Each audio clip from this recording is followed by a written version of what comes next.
Joining us now to discuss in a CNBC exclusive, JPMorgan Wealth Management CEO Kristin Lemkau and New York Giants star Kayvon Thibodeaux. Great to have you both here.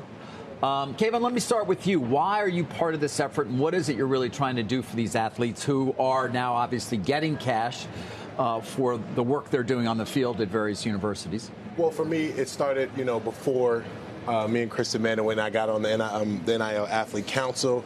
But it's more just about paying homage to the guys that came before me and passing down the knowledge that I obtained while I was going through the process. I think for me, being an athlete in it, now it's a lot bigger stakes, it's a lot more pressure, but you need people who've done it and who've been through it to just give you a little insight. And when you're in that moment, you wish you had people that you can ask questions to and go to. So now being able, to have JPMorgan involved, or to be involved with JPMorgan on the Athlete Council, for me, I feel like I'm really living out my passion. Yeah. So, what's number one on the advice list that you're giving these younger people? Well, for me, you cannot invest bad spending habits, and that's the one thing that I knew in college and I learned in college. And for these guys coming up, you're getting a lot of money, man. So just save it until you have a plan on what to do with it. Yeah. Kristin, what are these conversations like? And, what is the longer term sort of effort here that's underway from JPMorgan's perspective? Yeah, well, the numbers are staggering, as you know. Fewer than 2% of the college athletes go pro.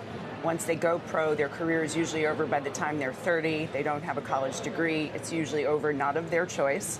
And then even in a franchise as valuable as the NFL, 1 in 6 players declares bankruptcy when they get out of the sport over the course of 10 years. So there's a huge need here, and we want to partner with athletes to ensure that we can give them the knowledge and the skills they need to get there.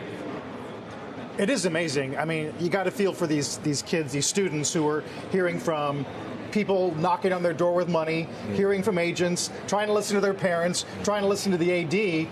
How do they manage all those voices in their head right now?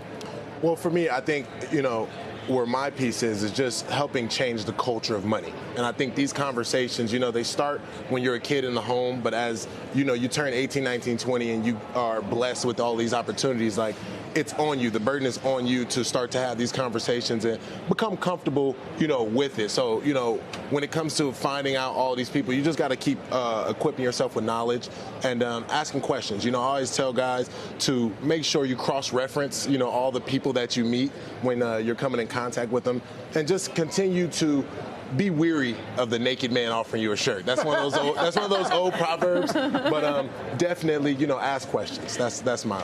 Kristin, I sat down with you about 3 months ago when this council was first created, and I'm just curious, what's happened in the last 3 months? What have been the insights and the use cases that you found? Well, the great thing about athletes is they know how to work. When we had that first council meeting, every single one of them was early, and we've had a number of follow-up conversations and follow-up emails. We're working on more of an interactive tool that they can work with to talk about how much to save, how much to splurge, because they're going to do it anyway, and how much to invest for the long run. We've gone out on college tours, and he's been our lead spokesperson on this, and it's really resonated. I mean, we all hear about some of the higher profile college athletes who conceivably will go pro, but there's an entire layer that I would assume is getting money they may never see the likes of again, because to your point, they're not going to go to the professional ranks. What is the key piece of advice that you're sort of sharing with them? Right. Like, think about the Knicks right now. New York is losing their mind over the New York Knicks, and every single one of those players would say they got there on the backs of teammates and coaches who will never see the kind of money that Jalen Brunson or Cat will.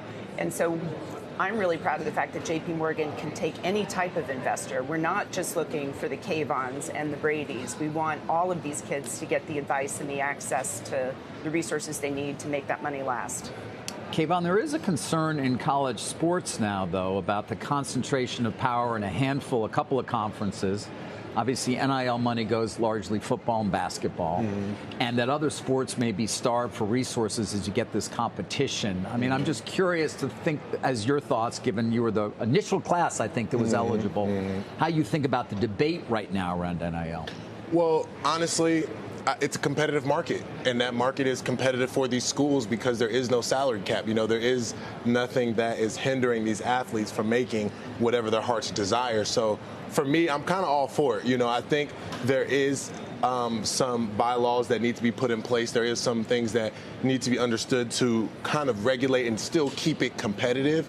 But I think the beauty in an open market is the same thing. It's in America. You can choose to make as much as you want. There are college kids right now negotiating millions of dollars more than there are kids right now that are taking pay cuts to go to the NFL, to go pro. And for me, I'm so blessed and honored to see that and witness that in real time, because there are a lot of athletes who aren't pro now that don't get to witness their heirs, doing as much as they are now.